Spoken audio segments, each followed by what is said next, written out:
Mundeshim ta shohim po ashtu në këto të dhëna që shumë të ri besojnë që gati gjysma e të rive të ankituar që Covidi është njëra nga gjërat që është e bërë, domethënë një teori konspirative që besojnë që Covidi është i organizuar nga një grup njerëzish të fuqishëm. Медиумската писменост на младите навистина загрижува со овој податок, за да знаат да разграничат која вест е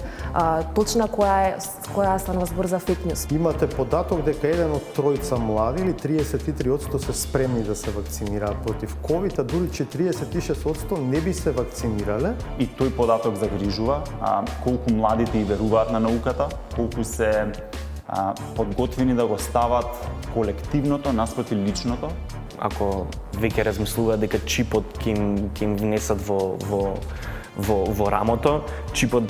вие цело време во джеп, цело време ве следат преку вашиот телефон, ако некој сака да ве следи, така што мислам дека теоријата дека треба дополнителен чип во вас да има за да можат да ве следат тие мокници е малце дополнително луда идеја.